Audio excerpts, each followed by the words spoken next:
ಕಂದಾಯ ಸಚಿವರಾದಂತಹ ಕೃಷ್ಣ ಬೈರೇಗೌಡರ ವಿರುದ್ಧ ಇವತ್ತು ಬೃಹತ್ ಪ್ರತಿಭಟನೆ ಮಾಡ್ತಿರುವಂತದ್ದು. ಪ್ರತಿಭಟನಾಕಾರನನ್ನು ಮಾತಾಡಿಸುವಂತ ಪ್ರಯತ್ನ ಮಾಡ್ತೀನಿ. ಸರ್, ಇವತ್ತು ಪ್ರತಿಭಟನೆ ಮಾಡಿದ್ರಿ, ಯಾವ ಉದ್ದೇಶಕ್ಕೆ, ಯಾವ ಕಾರಣ ಪ್ರತಿಭಟನೆ ಮಾಡಿದ್ರಿ? ಇವತ್ತು ಕೋಲಾರ ಜಿಲ್ಲೆ ನರಸಾಪುರ ಹೋಬಳಿನಲ್ಲಿ ಗರುಡನಪಾಳ್ಯದಲ್ಲಿ 20 ಎಕರೆ 16 ಗುಂಟೆ ಸರ್ವೆ ನಂಬರ್ 46ರಲ್ಲಿ ಭೂ ಕಬಳಿಕೆ ಮಾಡಿಕೊಂಡು ತನ್ನ ಹೆಸರಿಗೆ ಪಾಣಿ ಮಾಡ್ಕೊಂಡಿದ್ದಾರೆ.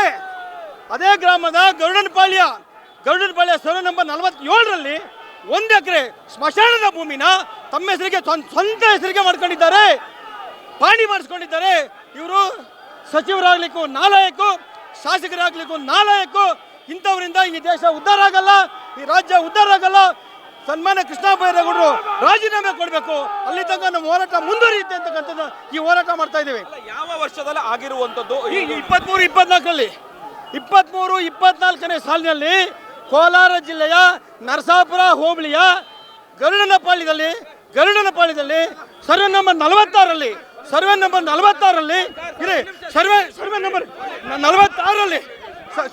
46ರಲ್ಲಿ ಭೂ ಕಬಳಿಕೆ ಮಾಡಿದ್ದಾರೆ.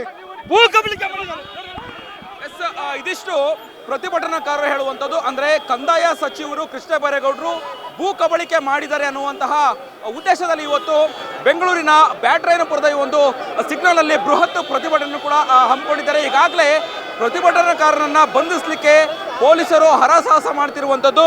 ಈಗಾಗಲೇ ಒಂದಷ್ಟು 500ಕ್ಕೂ ಹೆಚ್ಚು ಕಾರ್ಯಕರ್ತರು ಕಂದಾಯ ಸಚಿವರಾದಂತಹ ಕೃಷ್ಣ ಬೈರೇಗೌಡರ ವಿರುದ್ಧ ಈಗ ಪ್ರತಿಭಟನೆಗೆ ಮುಂದಾಗಿದ್ದಾರೆ ಅಂತಾನೆ ಹೇಳ್ಬೋದು. ಕ್ಯಾಮರಾ ಪರ್ಸನ್ ಉಲ್ಲಾಸ್ ಜೊತೆ ಅಭಿಜಿತ್ ಗಣೇಶ್, ಕರ್ನಾಟಕ ಟಿವಿ, ಬೆಂಗಳೂರು. ಬೆಂಗಳೂರಿನ ಸಮಗ್ರ ಸುದ್ದಿಗಾಗಿ ನೋಡಿ ಕರ್ನಾಟಕ ಟಿವಿ ಬೆಂಗಳೂರು.